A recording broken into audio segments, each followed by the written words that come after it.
Hey guys, in this video, I'm gonna talk about money.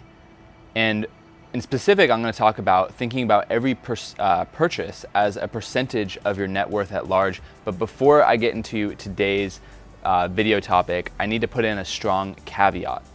And this caveat or warning goes for this video, all the videos that I've done in the past on money, and any video I'm gonna do on the future on money, which is that the purpose or the context behind which these videos are made is not in order to get rich for some kind of material gain or crazy consumption patterns, or to get rich to have some kind of elevated status from being wealthy. Rather, these videos are about becoming financially successful or wealthy or rich in order to live your purpose, in order to have time freedom and personal autonomy, and in order to spend the majority of your day, every day, doing what you love and using your talents, skills, gifts, and abilities on tasks that are meaningful, important to you and others. I think that some people, the first job they ever take, they just kind of magically get into this position where, they're working their favorite job ever, they're in their purpose, they're making tons of money, they're changing the entire planet. But I think that the majority of humans actually work jobs that they're dissatisfied with their entire lives, and they're forced to spend their free time on their passion. I think that one of the easiest ways to get into a position where you're spending the majority of your day, every single day, on projects that you love and that you feel is very purposeful to you is to become financially successful or wealthy. And if you think about the definition of financial independence, it's basically where all the money that you've accumulated, saved, and invested, the income from those investments on a monthly basis exceeds your monthly expenditures, meaning that you don't have to make money. And when you don't have to make money, you don't have to work a 9-to-5 job, you don't have to live this life of dissatisfaction, and you can spend your time how you want to spend your time if you also have spiritual riches. So of course, it's not just enough to be financially rich, you also have to be spiritually rich, because there's a lot of rich people who don't spend their time how they want to, who are not living their purpose. So they both go hand in hand, but I think it's so crucial and so underrated and so under talked about how important it is to get your finances in order if you really want to live the best life possible. So now jumping into today's video topic, it's thinking about every purchase or every financial emergency as a percentage of your net worth as a whole. And when I mean net worth in this video, I'm gonna exclude difficult to access funds like retirement accounts and stuff like that. I'm talking about easily liquidatable, easily accessible money. And let's say you have someone who has $1,000 in the bank. And actually, I think that the average American has less than $1,000 in their bank account statistically. And let's say that person, maybe they made some financial decisions that weren't the best, maybe they have a little debt and they have $1,000 in the bank and they are kind of outdated on their style. They haven't bought new clothes in a long time. And they're thinking about investing $200 in new clothes and shoes. Well, on the surface, that sounds pretty good. Okay, upgrade the style, get some fresh clothes, $200, no big deal. But when you pose the question, am I willing to spend or invest 20% of my net worth in clothing? The answer that you'll probably get is, well, actually, maybe that's not the best decision. Maybe I can buy the clothes used. Maybe I can forego that purchase altogether. And so my financial past related to this was that when I was a kid, I've talked about this in some other videos, but basically I worked since like age 12, and I was extremely hyper frugal as a kid. Almost to the point that maybe I lived a past life in the Great Depression or something, because I had trouble spending money. And I actually had to train myself how to spend money. I had to train myself how to invest in travel and how to invest and start a business. And I made a video actually about a year ago, which was titled, I think, How I Started and Failed at a Business by Running Out of Money or something like that. And basically, I underestimated the amount of funds I would need, and I ran out of money. I had some financial crises, and I pretty much hit rock bottom.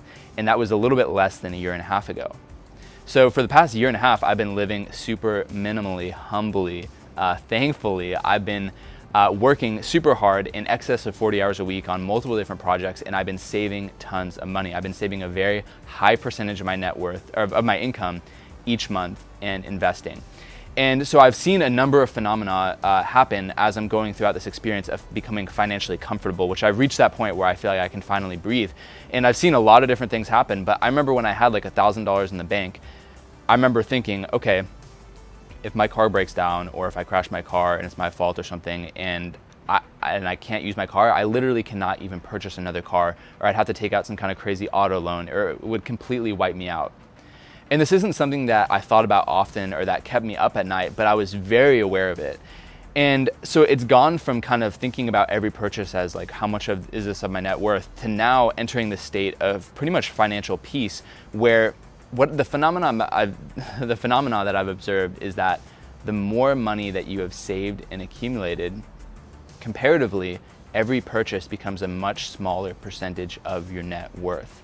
So I found myself caring less and less about everything financially in a really beautiful way. I'm still being frugal, I'm still saving money, but I found myself just relaxing so much around money. And I think that financial emergencies cease to become emergencies the more money that you have saved and accumulated, because it becomes a much smaller percentage of your net worth. So the purpose of this video is to teach you that if you don't have very much money, it's so beneficial to constantly frame every purchase as, well, how much is this compared to my net worth? What percentage of my net worth is this? But also see the light at the end of the tunnel, which is that as you are diligent, thankful, humble, minimal, and as you're working hard and saving, there is light at the end of the tunnel, and you'll reach this point where everything just slowly becomes a less and less and less percentage of your net worth, and everything becomes easier.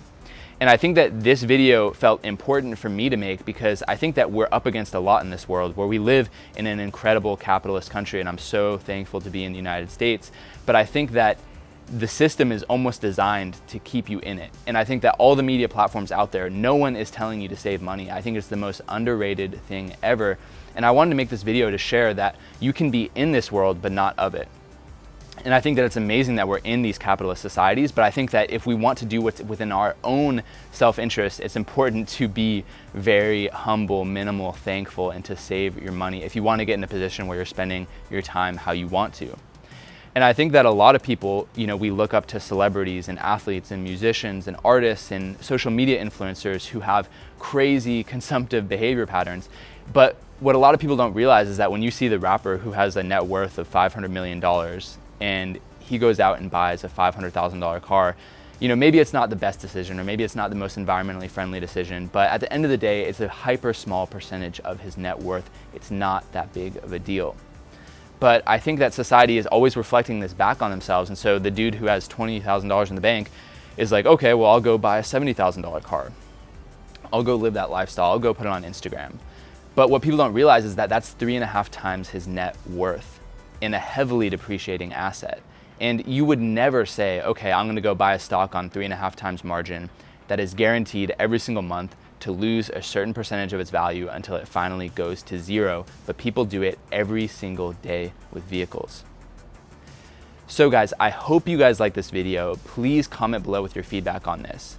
I have been thinking a lot about money over the past 1.5 years, and it feels actually really healthy to actually really focus on money and understand it and figure out how I can get into a position where I'm using my gifts, my talents, my skills, my abilities every day in the way that feels amazing for me and for other people.